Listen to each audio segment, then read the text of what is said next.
có tiểu chán không? Ờ.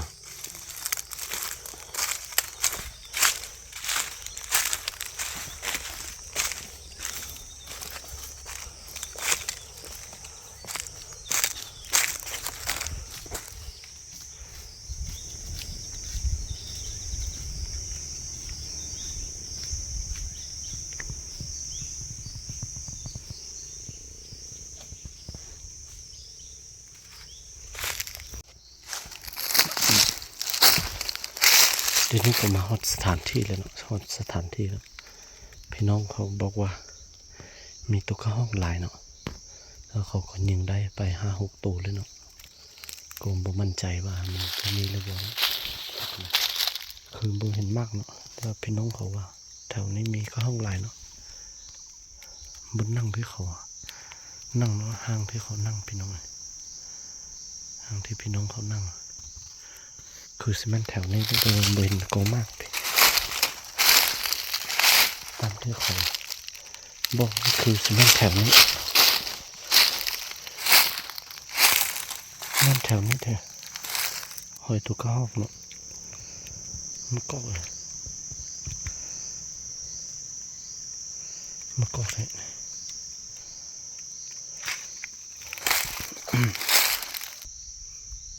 แถวนี้ก็แม่นตัวกระหอกเอามือเคี่ยเนาะมือเคี่ยมากอกไงจุดที่มันเป็นจุดดำๆนี่มันก็เขาเคี่ยหมดพี่น้องโอ้แต่ว่าเขาเจ้าได้ยิงได้ไป5-6 ตัวแล้วก็ลองนั่งไปบนนึงเนาะว่าจะมีหรือเปล่าก็ลองไปลุ้นด้วยกันเนอะเป็นนั่งห้างตัวนี้นะนั่งห้างตัวนี้ว่ามันจะมีหรือเปล่าพี่น้องทุกคนเลยไปลุ้นด้วยกันนะ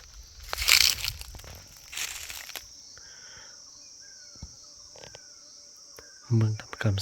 สำรวจนี่ก็สภาพการนี่ก็อำนวยสะดวกอยู่เนาะพี่น้องทุกคนเลย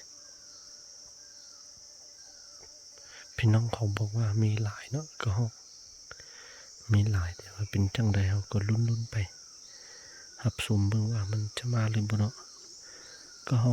ก็บ่มั่นใจเนาะเพราะว่าบางคืนท่านมันมาบางคืนบ่มานะพี่น้องทุกคนเลยก็แถวนี้ก็อำนวยอยู่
โหทุกคนเลย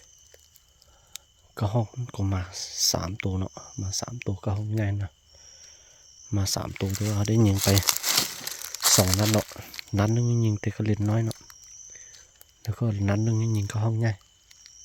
ก็เล่นน้อยเนี่ยเขายิงที่ถึงนี่เนาะเขายิงที่ถึงนี่แล้วก็ข้างในหันหน่อยเขายิงที่จุดเนินพุ่นเนาะยิงจุดเนินพุ่นแล้วเขาขึ้นห่างยิงแล้วมันจะเห็นไกลนั่นนึงละเขาลงมาเนี่ยอาจจะไม่เห็นแล้วพี่น้องเขายิงฟังเลยแล้วพี่น้องไปเก็บตัวกระลินก่อนเนาะ ทำอินนั้นก็มาตัวนึงเนาะก็เล่นนะแล้วเขาคิดว่าสิบมีห้องใหญ่แล้วเขาก็เลี้ยงมันเนาะพอ6 โมงไปแล้วก็เห็นอีกตัวก็งับเลยยันสิบได้ยิงแล้วเนาะ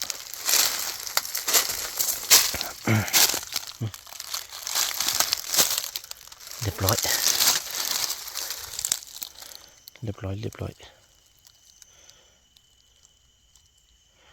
ไปเก็บ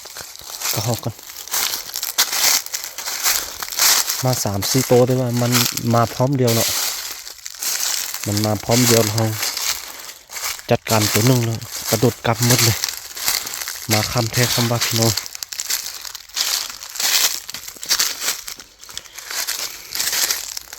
แถวนี้ก็ไกลว่ายอมแล้วพี่น้องเธอเมื่อสิได้เอากองสคุปในเวอร์ซันเนาะมาสุ่มเบิ่งพี่น้อง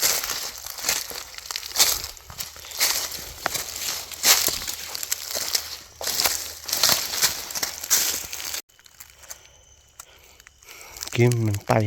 ต่ขอนตัวนี้เนาะมันไต่ขอนตัวนี้ไปมานะโอ้โหอยู่แถวนั้นก็มันจะบังก่อนนี้แหละนะมันจะบังก่อนนี้แล้วบ่อันบ่เห็นแจ้งเนาะนั่งห้างตัวนี้ฮะนั่งห้างตัวนี้พี่น้อง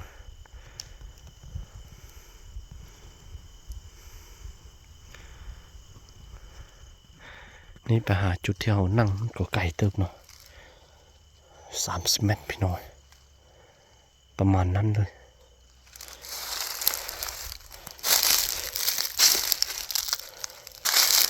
ตัวที่เขาจัดการมาเรียบร้อย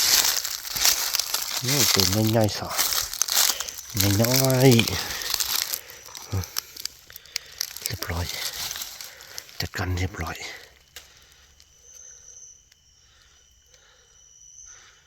ง่ายๆเลยตัวนี้โอ้ให้หลายเนาะแล้วก็ห้องเนาะมา3 ตัวพร้อมเดียวแล้วเขางับตัวนึงแล้วกระโดดกลับหมดเลย2 ตัวนั้นไวแท้ไวว่าพี่น้องไกลว่ายิงบ่ทันเลยงับตัวนี้เลยปันรุดแล่นนะปันรุดแล่นปันนุนบินนะไวแท้ไวว่าพี่น้อง